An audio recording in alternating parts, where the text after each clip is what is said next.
가시떨기에 떨어진 씨와 같은 교인은 옥토와 훨씬 가깝습니다.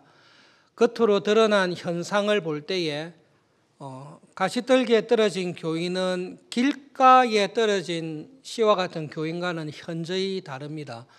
그리고 돌밭에 떨어진 씨와 같은 교인과도 현저히 다릅니다. 오히려 가시떨기에 떨어진 씨와 같은 교인은 모든 면에서 옥토와 비슷합니다. 그런데 한 가지 차이는, 옥토와 결정적인 차이는 농부가 원하는 열매가 없다라는 것입니다. 열매가 없는 것을 빼고는 거의 옥토와 동일하게 같습니다. 예수님께서는 가시떨기에 떨어진 씨와 같은 교인을 설명할 때에 그 마음을 보십니다. 그 마음 안에 두 마음이 있습니다. 예수님께서는 한 사람이 두 주인을 겸하여 섬길 수 없다, 그렇게 말씀하셨습니다.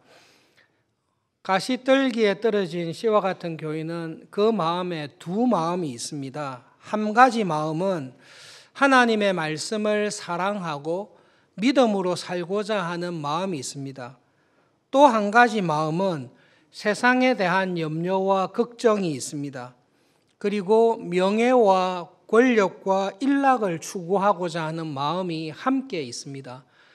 그런데 이런 마음은 가시떨기에만 있는 것이 아니라 옥토에도 있습니다. 여러분, 옥토에 떨어진 씨와 같은 교인은 세상의 염려, 재물에 관한 욕심, 일락, 이런 것이 없는 교인이 아닙니다. 가시떨기든 옥토든 하나님의 말씀대로 살려고 할 때에 하나님의 말씀대로 순종하며 이 세상을 살 때 이런 여러 가지 걱정스러운 일이 많이 있을 텐데 그런 염려와 걱정을 어떻게 해결할까? 이것은 똑같이 있습니다. 다만 차이가 있습니다. 가시떨기에 떨어진 씨와 같은 교인은 세상의 염려, 재물에 관한 욕심, 일락을 추구하고자 하는 마음에 하나님의 말씀이 막혀서 말씀에 합당한 열매를 맺지 못하면서 살아갑니다. 말씀을 배반하거나 교회를 떠나거나 신앙을 버리지 않습니다. 오히려 겉으로 보기에는 옥토와 같이 경건하고 신앙이 좋은 사람입니다. 한 가지 차이는 그러한 염려, 가시의 기운에 막혀서 열매를, 하나님께서 찾으시는 하나님 나라의 열매를 맺지 못하는 것입니다. 영적인 성장과 성숙이 가시밭에는 분명히 있습니다. 길가와 돌밭과 같은 교인이 아니라 영적으로 성장하고 성숙하고 교회에서 인정받는 교인으로 살아가는 모습이 있습니다. 그런데 그것이 열매로 연결되지는 않습니다. 예수님께서 가시떨기에 떨어진 씨와 같은 교인을 말씀하셨을 때 누구를 염두에 두셨을까? 우리가 쉽게 알 수 있는 성경에 있는 사람은 누구일까 생각할 때에 두 사람이 있습니다. 마태복음 23장에 있는 말씀을 함께 찾아서 읽겠습니다. 마태복음 23장 5절부터 7절을 함께 읽겠습니다. 당시에 영적인 지도자들이었던 서기관들과 바리새인들에 대해서 하신 말씀입니다. 23장 5절부터 7절을 함께 읽겠습니다. 그들의 모든 행위를 사람에게 보이고자 하나니 곧 그 경문띠를 넓게 하며 옷수를 길게 하고 잔치의 윗자리와 회당의 높은 자리와 시장에서 문안 받는 것과 사람에게 랍비라 칭함을 받는 것을 좋아하느니라. 23절도 함께 읽겠습니다.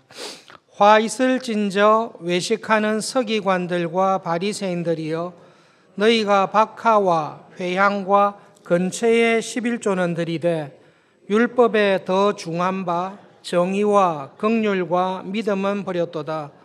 그러나 이것도 행하고 저것도 버리지 말아야 할지니라. 바리새인들은 영적으로 성장하고 성숙하고 당시의 교회의 지도자들로 인정을 받은 사람들입니다. 가시떨기에 떨어진 씨와 같은 교인의 특징은 영적인 성장과 장성함이 있습니다. 경문을 차고 다닙니다. 날마다 말씀을 읽고 묵상한다라는 말씀입니다. 경문을 차고 다니는 중요한 것은 작은 상자에 중요한 모세오경의 말씀을 기록해서 그 말씀을 항상 주야로 묵상하며 암송하며 다니는 것입니다. 옷수를 길게 하고 다닙니다. 기도할 때에 그 옷수를 기억하는 것입니다. 그러므로 날마다 말씀을 읽고 묵상하며 기도 생활에 힘을 쓰는 교인들입니다. 그리고 그들의 경건에 대해서 교회가, 교인들이, 사람들이 다 인정합니다. 당신은 정말로 우리의 랍비입니다. 당신은 우리의 영적인 지도자입니다. 라고 교회에서 당신은 훌륭한 직분자입니다. 목회자요, 장로요, 집사요, 권사입니다. 훌륭한 성김이입니다. 라고 영적인 지도자로 인정을 받는 사람입니다. 남다른 신앙적인 열심을 가지고 있습니다. 박하와 회양과 근처의 11조까지 드린다는 말씀은 평균 이상의 특별한 열심을 가지고 신앙생활을 하는 것입니다. 모든 사람들이 볼 때에 영적으로 모범이 되는 사람입니다.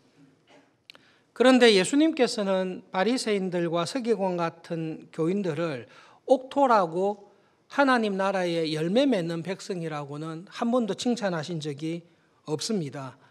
사람의 마음의 중심을 보시는 예수님께서 바리새인들과 서기관들 마치 옥토와 같이 장성하고 성장하고 많은 열매를 맺을 것 같은 그들을 보시고 하신 말씀이 있습니다.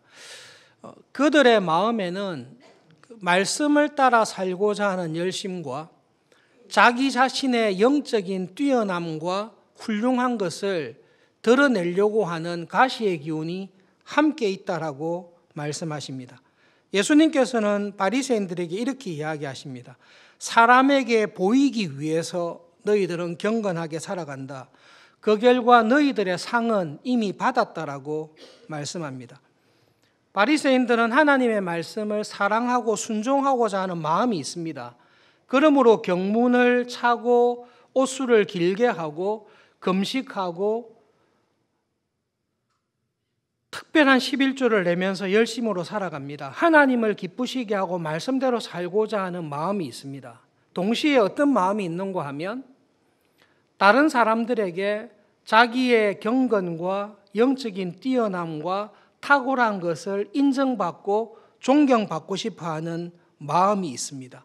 이 두 가지 마음이 함께 있는데 어떤 마음이 항상 이기는가 하면 다른 사람들에게 칭찬과 존경과 박수를 받으려는 그 마음이 하나님의 말씀을 따라 믿음으로 살려고 하는 마음을 목을 졸라서 그 말씀에 합당한 열매를 맺도록 하지 못합니다. 어떻게 해서 바리새인들이 하나님의 말씀과 경건 생활을 그렇게 힘쓰고 교회의 지도자로 그렇게 봉사하면서 살았는데 그들에게 사람에게 보이고 사람에게 칭찬받고 사람에게 인정받으려는 그 가시의 기운에 의해서 결국은 이 사람들의 마음을 지배하고 있었던 것이 자기의 영광을 추구하는 헛된 욕심이었다. 어떻게 그렇게 판가름할 수 있습니까? 어떻게 그렇게 단정적으로 말할 수 있습니까? 질문할 수가 있습니다. 옥토와 같은 우리들에게도 이런 마음과 갈등이 항상 있습니다.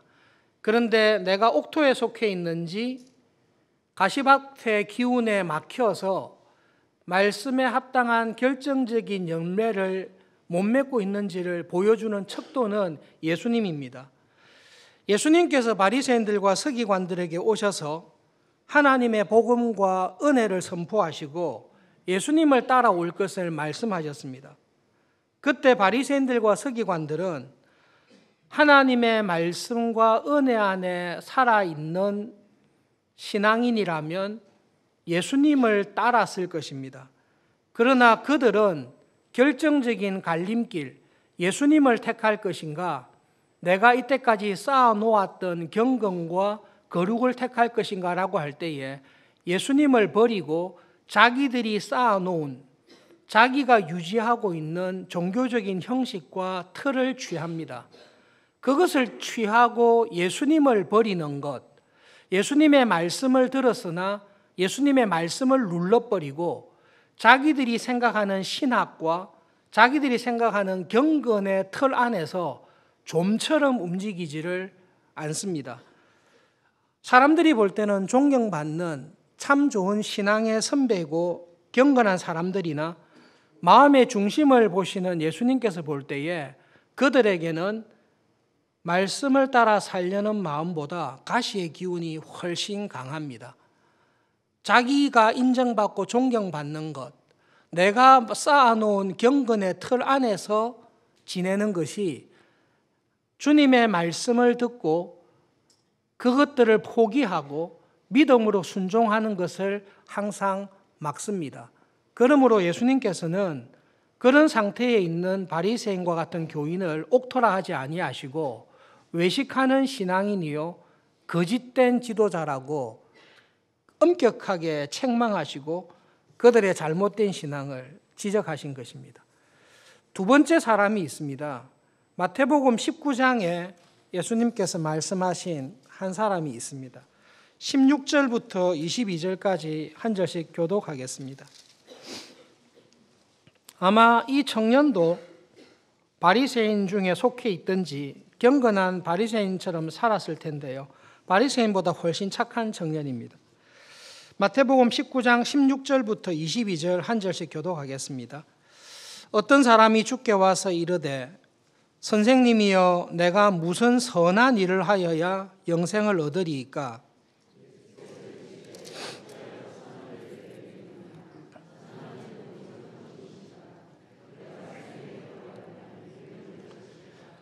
이르되 어느 계명이오니이까? 예수께서 이르시되 살인하지 말라, 간음하지 말라, 도둑질하지 말라, 거짓 증언하지 말라.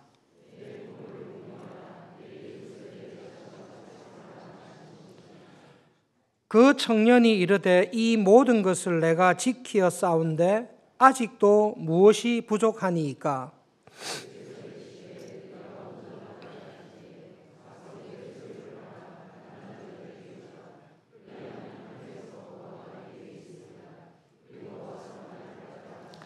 함께 읽겠습니다. 그 청년이 재물이 많음으로 이 말씀을 듣고 근심하며 가니라. 일부 예배 드릴 때 입교했던 3명의 중학교 3학년 학생들이 있습니다. 믿음의 가정에서 태어나서 신앙생활을 잘하고 교회 앞에 하나님 앞에 자기의 신앙을 고백하고 입교를 했습니다. 부자 청년이 마치 오늘 입교했던 우리 자녀들과 같습니다. 믿는 가정에 태어나서 어려서부터 부모의 교회의 가르침을 잘 받은 청년입니다. 더 기특한 것은 믿음의 가정에서 태어났지만 신앙생활을 등한시하는 경우가 간혹 있습니다. 그런데 이 청년은 어려서부터 하나님의 말씀, 율법을 열심으로 잘 지켰습니다. 예수님 앞에 왔을 때에 어려서부터 율법을 어긴 적이 없습니다. 율법에서 요구하는 것은 다 지켰습니다라고 고백을 하고 주위의 사람들도 이 청년이 그런 신앙인이라는 것을 인정하는 좋은 교인입니다. 하나님의 은혜로 청년인데 관원이 되었습니다. 그 말은 사람들에게도 저 청년의 믿음과 성숙과 신앙을 인정받았다라는 말씀입니다. 그런데 더 기특한 것은 그렇게 신앙생활과 경건에 힘쓰고 주위의 모든 사람들이 인정하는데도 이 청년의 마음속에는 하나님을 향한 열심과 겸손한 마음이 항상 같이 있습니다. 마음이 교만하지 않고 영적으로 가난하고 겸손합니다. 예수님에 관한 소문을 들었을 때에 다른 바리새인들처럼 대적하거나 무시하지 않습니다. 예수님을 통해 참 하나님의 나라에 어떻게 들어가고 영생을 얻을 수 있을까? 하나님 나라의 열매 맺는 백성으로 어떻게 살아야 되나? 이 열망을 가지고 예수님 앞에 직접 찾아 나왔던 마음이 가난하고 열심이 있는 청년으로 그리고 있습니다.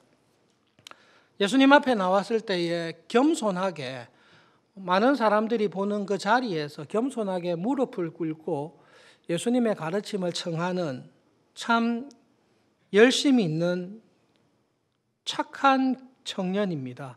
그래서 마가복음에서는 예수님께서 그 청년을 정말로 사랑했다 이렇게 기록하십니다. 예수님 보시기에 정말로 사랑할 만한 이 시대의 신앙인입니다. 그의 믿음과 신앙과 열심 그리고 겸손을 보시고 예수님께서 그가 받았던 은혜보다 더 큰 은혜를 주시기로 사랑하는 마음으로 결심을 하셨습니다. 그래서 예수님께서 12 사도를 택하시고 제자들을 부르실 때처럼 특별한 은혜로 그 청년에게 은혜를 주셨습니다.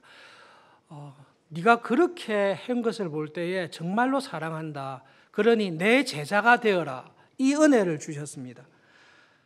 이제는 네가 정말로 원하는 그 하나님의 나라와 영생의 은혜, 그 나라의 열매 맺는 백성으로 살아가기 위해서 천국 자체인 예수님의 제자로 직접 불러주시고 앞으로는 나와 함께 살자. 네가 원하는 말씀을 통해 지키고 했던 모든 것이 결국은 하나님의 나라, 예수님을 얻는 것인데 그 예수님께서 자기를 주시겠다라고 말씀하셨습니다. 그리고 앞으로 예수님을 따라서 살아갈 때는 그 돈은 별로 필요 없습니다. 여러분, 우리가 믿음으로 이 세상을 살아갈 때에 물질이 꼭 필요합니다. 하나님께서 주신 물질을 통해 우리는 일용할 양식으로 하나님의 일에 그것을 가지고 쓰면서 삽니다. 그러나 이 세상을 떠나서 천국에 들어갈 때는 여러분 돈 들고 갈 일은 정말로 없습니다. 예수님께서 그 청년을 사랑하셔서 제자로 부르실 때 청년이 가지고 있는 재산은 사실은 이제 별로 필요가 없습니다. 그래서 가난한 사람들에게 그 나누어 주고 오너라 그렇게 말씀하셨습니다.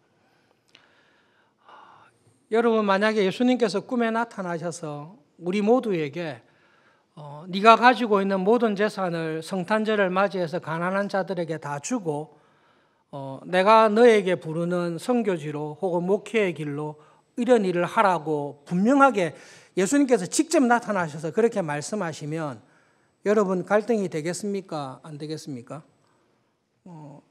웃고 있듯이 저희들 가운데 대부분은 갈등이 안 될 것입니다. 우리는 가진 돈이 별로 없기 때문에 재산, 포기해야 될 재산이 별로 많지 않기 때문에 그런 걸 포기하고 오시라고 하면 아무 문제 없이 우리는 순종할 수 있습니다. 그런데 이 청년에게는 돈이 참 많았던 것이 그게 좀 시험이 되었습니다. 여러분 은행 잔고에 한 100억이나 1000억이 있다고 생각해, 1000억이라고 합시다. 1000억의 돈이 있다고 생각해 보십시오.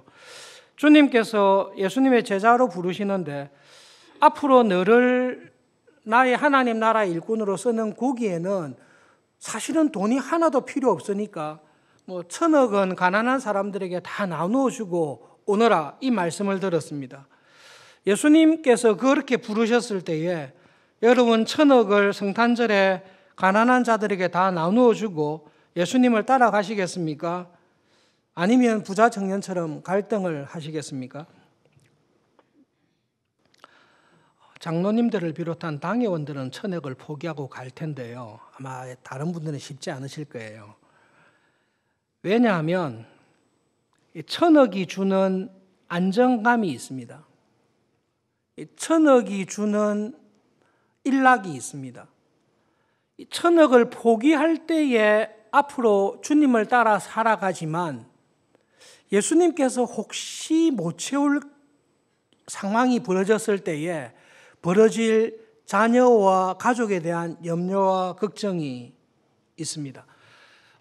여러분 이 청년에게는 우리에게는 너무 확실한 두 가지 말씀이 있습니다. 모든 것을 다 필요 없으니까 내 제자가 돼서 살아올 때는 지금 그거는 필요 없으니까 가난한 사람들에게 다 주고 나를 따라오라, 내 제자가 되라 이 말씀이 있습니다. 동시에 그렇게 하나님의 말씀을 따라 믿음으로 살아갔을 때에 벌어지게 될 염려와 걱정과 또 이것을 포기했을 때에 빼앗기게 될 즐거움들을 생각할 때에 이 두 가지가 갈등이 되는 것입니다. 가시떨기와 같은 교인은 옥토도 똑같습니다. 이 갈등이 항상 있습니다. 항상 있는데 부자 청년은 이 갈등 속에서 재물에 관한 욕심이나 재물에 대한 염려나 이것을 포기했을 때 당해야 될 걱정으로 인해서 예수님의 말씀을 목을 조는 것입니다. 예수님의 말씀을 배반하거나 포기하거나 버리지를 않습니다. 그 예수님의 말씀이 있으니까 이 청년이 갈 때 근심하면서 갑니다. 내가 이렇게 하면 안 되는데 하나님께서는 이렇게 요구하시는데 내가 이렇게 하면 안 되는데라는 근심이 있습니다. 항상 부족함과 염려가 있습니다만은 결정적인 특징이 있습니다. 열매를 맺지를 못합니다. 염려와 걱정과 일락을 포기해야 되는 것에 대한 두려움 때문에 이 갈등이 하나님의 말씀에 전심으로 순종하면서 살아가는 예수님의 제자로 남은 삶을 이제 공생에 1, 2년도 안 남은 그 예수님과 함께 걸어가고자 하는 그 말씀을 목을 딱 죄어서 결국은 바리새인들처럼 예수님을 택하지 않고 돈을 택하게 됩니다. 예수님께서 그 부자 청년의 경우를 보시면서 한 사람이 두 주인을 겸하여 섬길 수 없다. 그리고 말씀이 가시의 기운에 막혀서 온전히 결실하지 못하는 그것은 가시떨기에 떨어진 씨와 같이 열매 맺는 백성이 되지 못한다. 그렇게 말씀하시는 것입니다. 우리는 그 옥토와 같은 신앙인으로 살아가기를 원하는 우리에게는 이런 가시밭과 같은 영적인 싸움이 항상 있습니다. 여러분 꼭 기억하셔야 될 것이 있는데 옥토와 같은 구원에 이르는 참 믿음을 가진 신자는 이러한 염려와 일락과 욕심이 전혀 없다 이것이 아니라 항상 이 싸움을 하고 있습니다. 그런데 옥토와 같은 교인은 그런 싸움 가운데 열매를 맺습니다. 참고 인내하고 견디고 자기를 부인하고 하나님의 말씀에 자기를 복종시킴으로써 그에 합당한 열매를 맺으면서 살아가는 것이 옥토와 같은 교인입니다. 그러나 가시밭과 같은 교인은 그런 갈등과 염려가 있습니다. 내가 지금 너무 내가 하는 일로 바쁘다. 지금 내가 이렇게 사는 것은 좀 더 하나님 나라의 열매 맺는 백성으로 살기 위해서 내가 이렇게 해야 되는데 여러 가지로 분주하고 바쁘고 힘들다. 그렇지만 그것에서 벗어나지를 못합니다. 여러분 사도행전 19장에 가시면 에베소 교회에 관한 기록이 있습니다. 이게 옥토와 같은 교인의 특징을 설명하고 있습니다. 에베소에서 하나님의 말씀이 강력하게 전해졌을 때 초대 교회 교인들이 열매 맺는 신앙인으로 살았던 모습을 보여주고 있습니다. 믿는 사람들이 예수님을 믿은 사람들이 많이 와서 죄를 자백하고 그들이 잘못한 것을 고백했습니다. 믿지 않을 때 마술을 행하던 많은 사람들이 예수님을 믿고 돌아와서 마술을 가르치는 책을 모아와서 모든 사람 앞에서 불살랐습니다. 그들이 불살랐던 책값이 은 5만 정도나 되었습니다. 그 당시 은 5만이면 은 하나가 하루 일당이니까요. 그 은 5만이면 한 170년 일을 한 연봉에 해당하는 돈입니다. 1년 연봉이 아니라 170년에 해당하는 연봉으로 해야 살 수 있는 마술에 관한 책을 불살랐습니다. 예수님을 믿기 전에는 마술을 의지했습니다. 그 마술을 의지해서 행복하고 형통하게 살 것이라고 생각했는데 예수님을 믿고 난 이후에 보니 마술이 거짓된 가르침, 악한 영들의 가르침이라는 것을 깨달았습니다. 이게 말씀의 진리 안에 거하다 보니 점쟁이나 무당이나 이것이 하나님이 싫어하시는 거구나. 그리고 하나님께서 그 점쟁이와 무당의 말을 듣고 살아가는 것을 미워하시구나라는 것을 깨닫고 비싸게 돈을 주고 샀던 마술책을 가지고 와서 다 불태웠습니다. 그래도 이사할 때는 나를 잡아야 되니까 한 번씩 점쟁이한테도 가보고, 그래도 자녀의 결혼식 때는 사주팔자를 봐야 되니까 사주팔자를 통해서 배우자를 선택해야 되지 않을까, 그것을 위해서, 비상시를 위해서 마술책은 모아두자. 그것은 자기 안에, 자기 마음 안에 가시의 기운을 키우고 있는 것입니다. 하나님의 말씀이 딱 들어갔을 때 하나님을 믿는 믿음 안에서 사는 것과 마술책을 보는 것이 함께 할 수 없다는 것을 알고 믿음에 합당한 열매를 맺는데 마술책을 불살라 없애버리는 것입니다. 여러분, 열매는 아주 쉽습니다. 열매는 드러나게 되어 있습니다. 열매 맺는 백성으로 사는가 아닌가는 고민할 필요가 없이 그 열매는 드러나게 되어 있습니다. 내 마음 안에 있습니다. 내 마음 안에 말씀으로 살고자 하는 마음도 있고 열심도 있습니다. 그런데 그 마음과 열심이 구체적인 마술책을 불사르는 것으로, 구체적으로 하나님 나라를 구하는 행동으로는 나오지 않습니다. 마음 안에 있는 것은 열매가 아닙니다. 열매는 드러나고 나오는 것입니다. 하나님께 말씀이 초대교회 교인들에게 임했을 때 사도행전 19장 20절에 이렇게 이야기합니다. 이와 같이 주의 말씀이 교인들의 마음 안에서 힘을 얻었습니다. 하나님의 말씀이 교인들의 마음 안에서 흥황해져 가고 세력을 얻게 되었습니다. 하나님의 말씀이 마음 안에서 뿌리를 깊게 내리고 세력을 얻고 점점 이 기세를 떨치게 될 때에 우리 마음에 항상 도사리고 있는 가시의 기운들을 누를 수가 있습니다. 초대교회 때 교회의 성장을, 교인의 영적인 성장을 설명하면서 하나님의 말씀이 내 마음에 뿌리를 내리고 그 말씀이 내가 이때까지 생각해 왔던 행동을 변화시킵니다. 이때까지 가졌던 가치관을 변화시킵니다.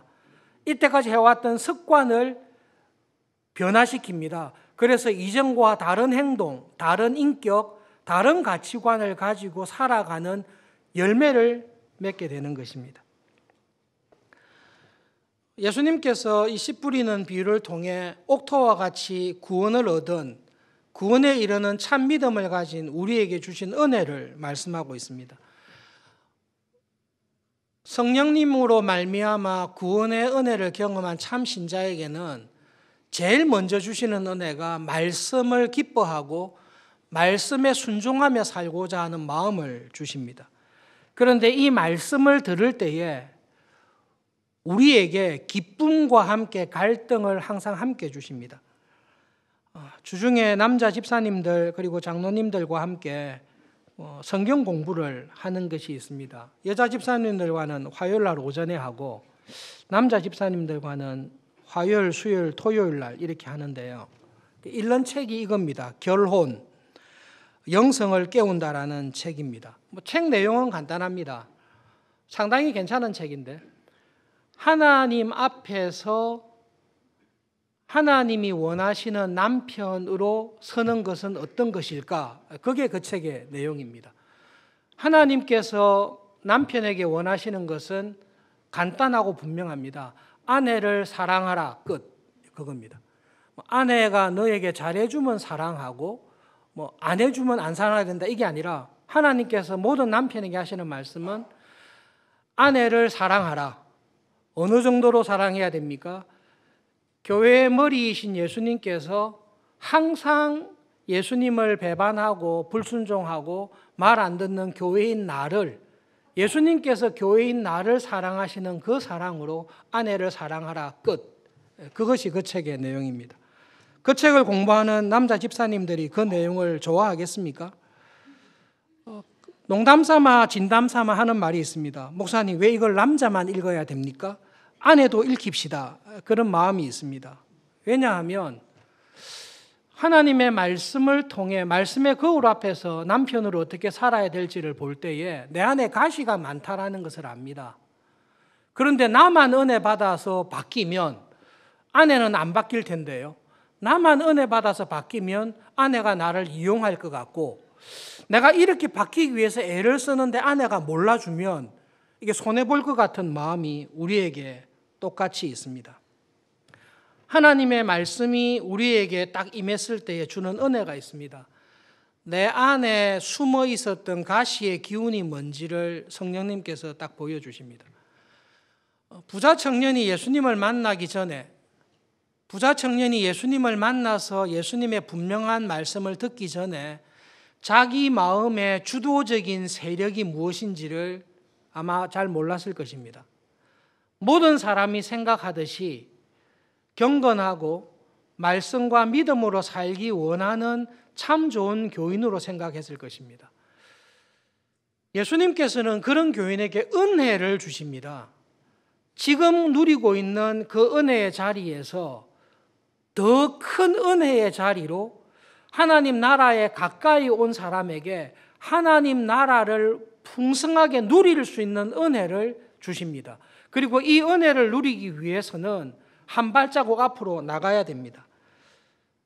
예수님의 그 말씀을 들었을 때에 부자 청년은 자기 안에 하나님께서 은혜로 주셨던 재물이 하나님의 말씀을 목을 조르게 하는 가시의 기운으로 있다라는 것을 말씀을 들었을 때 깨달았을 것입니다. 그리고 그 말씀에 순종할 때에 가시의 기운을 이기고 하나님의 나라의 은혜에 정말로 들어갈 수 있었을 것입니다. 여러분, 옥토와 같은 교인은 이런 영적인 갈등과 싸움을 항상 하면서 살아가는 교인입니다. 그러니까 어떻게 표현해야 될지 모르겠어요. 컴포트 존이라고요. 내가 편안하게 느끼는 이 삶의 영역이 있습니다. 이게 신앙생활 하면서도 이게 형성되어 있습니다. 그리고 내가 마련해 놓은 이 신앙의 헌신의 자리에서 있을 때에 사람들은 존경합니다. 서기관이나 바리새인처럼 부자 청년처럼 와, 정말로 훌륭하다라고 존경합니다. 나도 이것을 즐기고 있습니다. 그런데 예수님께서는 말씀을 통해 이것을 깨뜨리십니다. 내가 지금 이루고 있는 영적인 성장이나 성숙이 하나님 나라에 더 많은 열매를 맺는 것을 막는 가시의 기운이라고 느껴질 때는 이걸 깨뜨려 주십니다. 그런데 가시떨기에 떨어진 교인은 주님의 말씀이 왔을 때에 내가 가지고 있었던 습관, 신앙 습관, 가치관을 견고하게 붙들고 말씀을 거절해버리는 사람입니다.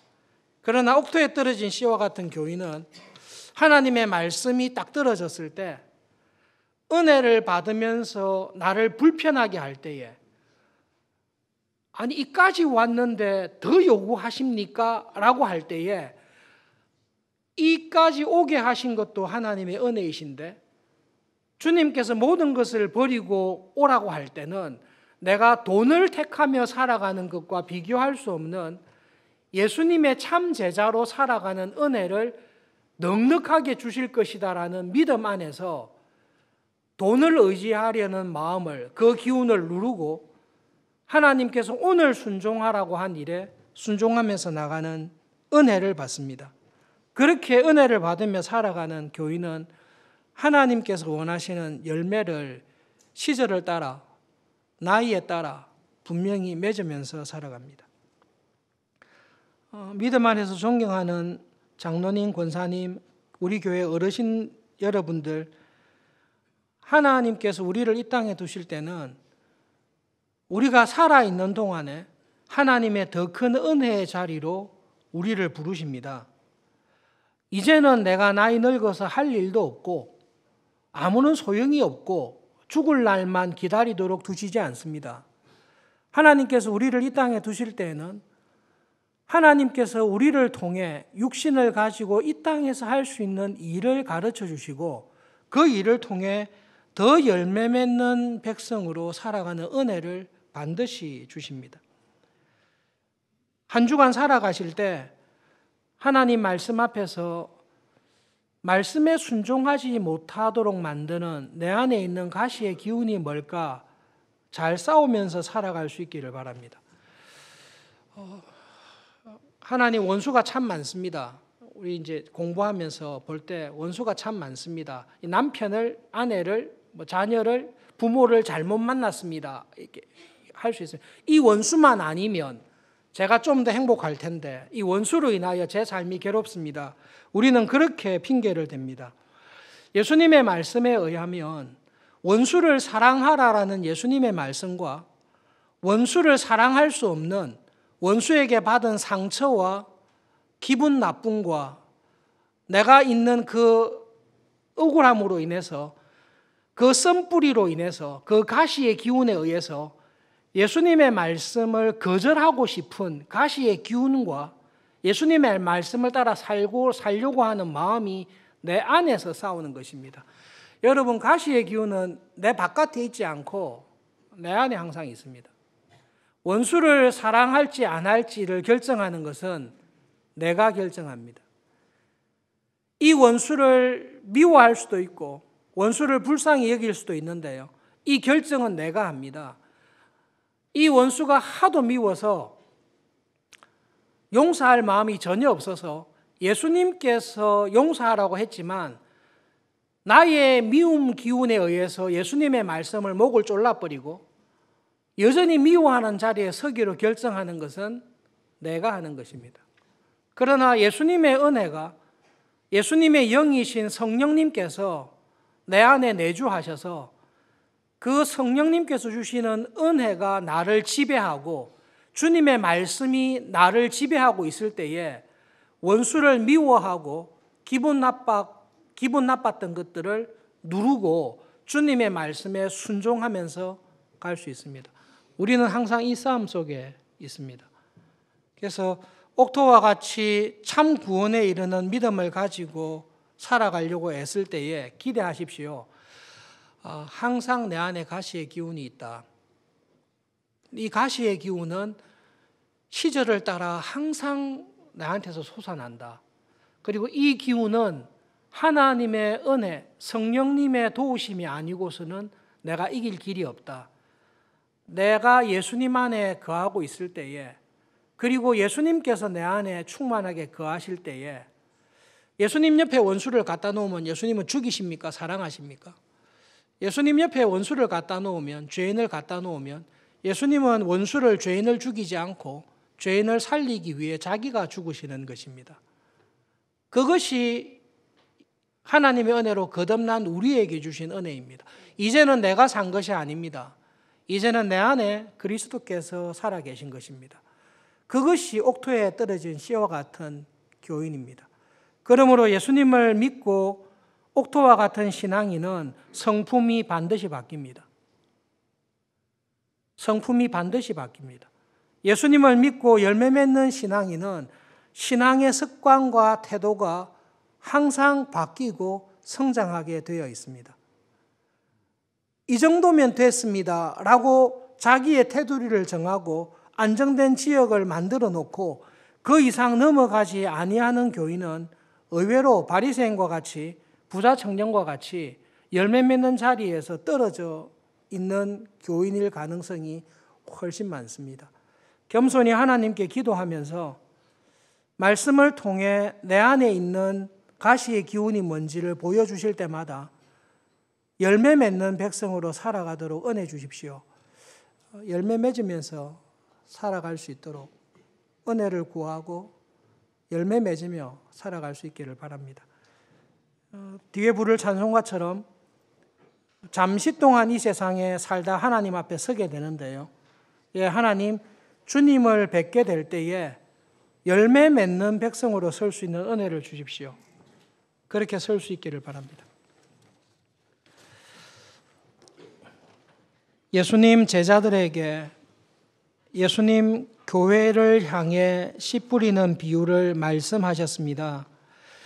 예수님의 모든 관심과 사랑은 옥토에 떨어진 씨와 같은 참 신자에게 있음을 기억하며 기도합니다. 하나님의 말씀을 성령님께서 깨닫게 해주실 때에 나도 몰랐던, 나도 모르는 중에 내 안에서 키웠던 가시의 기운을 보여주실 때에 성령 하나님 은혜를 더해 주십시오. 가시의 기운에 막혀서 마땅히 맺어야 될 열매를 맺지 못하는 자리에 떨어지지 않도록 성령 하나님 도와주시기를 기도합니다. 주님의 말씀 앞에서 돌이켜보면 우리 힘으로 나의 경건과 실력으로 하나님의 말씀을 열매 맺기가 불가능하다는 것을 깨닫습니다. 그럴 때마다 우리 안에 살아계시고 우리를 능히 도우시는 하나님의 은혜를 의지하며 이번 한 주간도 열매 맺는 백성으로 하나님이 찾으시는 열매를 맺는 삶을 살아가도록 도와주십시오. 예배를 드리러 나올 때마다 하나님의 말씀의 거울 앞에 성령님의 은혜 안에 열매를 맺는 것을 감사하며 살아가도록 하나님 저희들에게 은혜를 주십시오. 예수님의 이름으로 기도합니다. 아멘.